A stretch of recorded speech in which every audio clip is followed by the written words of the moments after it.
चलिए, आज भारत का एक जेनेटिक ऑडिट करते हैं और जानते हैं एक ऐसे सवाल का जवाब जो बेहद पर्सनल है और उतना ही विवादों से भरा हुआ। असली भारतीय कौन है? देखिए, ये सिर्फ एक सवाल नहीं है। ये हमारी पहचान, हमारी राजनीति और हमारे इतिहास से जुड़ा एक बहुत ही गहरा मुद्दा है जो अक्सर गर्मा-गर्म बहसों को जन्म देता है। लोग इसका जवाब अपने अपने हिसाब से देते हैं। कोई धर्म का नाम लेता है, कोई जाति का, तो कोई अपने क्षेत्र का। और वो विवादास्पद आर्य आक्रमण वाली थ्योरी तो है ही, लेकिन दिक्कत यह है कि ये सारे जवाब अक्सर भावनाओं से भरे होते हैं, तथ्यों से नहीं। तो एक काम करते हैं, इन सारी बहसों को थोड़ी देर के लिए साइड में रखते हैं और देखते हैं कि विज्ञान क्या कहता है। हम डीएनए की मदद से एक जेनेटिक ऑडिट करेंगे जो हमें भारतीय आबादी का सच्चा पुश्तैनी इतिहास बताएगा, बिना किसी लाग लपेट के। तो चलिए इस ऑडिट का पहला चैप्टर शुरू करते हैं। पहले भारतीय कौन थे?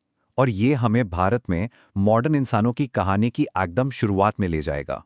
इस मुश्किल जेनेटिक इतिहास को आसानी से समझने के लिए सोचिए कि भारत की आबादी एक मल्टी लेयर्ड केक की तरह है, जिसमें अलग अलग समय पर अलग अलग परतें आकर जुड़ती गईं।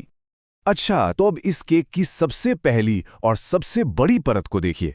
ये हैं पहले भारतीय। ये लोग करीब 65,000 साल पहले अफ्रीका से भारत आए थे। और सबसे दिलचस्प बात जानते हैं क्या है? यही जेनेटिक बुनियाद जो इस चार्ट में दिख रही है, आज हर आधुनिक भारतीय के डीएनए का 50 से 65% हिस्सा है। जी हां, हर भारतीय का। अब चलते हैं केक की अगली परत की तरफ। ये वो परत है जिसने दुनिया की सबसे पुरानी और सबसे व्यवस्थित सभ्यताओं में से एक को जन्म दिया। लगभग 9000 ईसा पूर्व आज के ईरान के ज़ैग्रोस इलाके से किसानों ने भारत की तरफ आना शुरू किया। और ये कोई एक दिन में नहीं हुआ, ये हजारों सालों तक चलने वाली एक धीमी प्रक्रिया थी, जिसमें ये लोग पहले भारतीयों के साथ घुलते मिलते रहे। तो हुआ ये कि पहले भारतीयों और ज़ाग्रोस किसानों के इसी मिक्सचर ने एक नए जेनेटिक ग्रुप को बनाया, जिसे वैज्ञानिक कहते हैं एंसेस्ट्रल साउथ इंडियंस या शॉर्ट में ASI। और यही वो लोग थे जिन्होंने शानदार हड़प्पा सभ्यता का निर्माण किया। अब हम आते हैं अपने आबादी वाले केक की तीसरी और हाँ, सबसे ज्यादा विवादित परत पर। हम बात कर रहे हैं स्टेपी माइग्रेशन की। और हम इस टॉपिक को बिल्कुल निष्पक्ष होकर देखेंगे। हुआ ये कि करीब 2000 ईसा पूर्व सेंट्रल एशिया के स्टेपीज से लोगों का आना शुरू हुआ। और ये समझना बहुत ज़रूरी है कि जो भी पुरातात्विक सबूत मिले हैं वो किसी बड़े हिंसक हमले की ओर इशारा नहीं करते, बल्कि ये बताते हैं कि ये सदियों तक चलने वाला एक धीमा प्रवास था। और यहीं पर जेनेटिक्स हमें सबसे बड़ा सबूत देता है। एक तरफ देखिए, राखीगढ़ी में मिला एक 4500 साल पुराना हड़प्पा का कंकाल। उसमें स्टेपी डीएनए 0%, बिल्कुल नहीं। और इसकी तुलना करिए आज के उत्तर भारतीयों से, जिनमें यही डीएनए 15 से 30% तक मौजूद है। ये जो स्टेपी डीएनए है ना, खास तौर पर इसका एक मार्कर है R1A हैप्लोग्रुप। ये तथाकथित उच्च जाति के समूहों में सबसे ज्यादा पाया जाता है और इसका सीधा संबंध संस्कृत जैसी इंडो यूरोपीय भाषाओं के आने से भी जोड़ा जाता है। अब हमारी आनुवंशिक कहानी में एक बहुत बड़ा, एक नाटकीय मोड़ आता है। हजारों साल से जो मिक्सिंग चल रही थी वो अचानक रुक गई। सवाल है, कब और क्यों? सोचिए, सदियों तक हमारी आबादी की सारी परतें, पहले भारतीय, हड़प्पन, स्टेपी, सब आपस में घुल मिल रही थीं।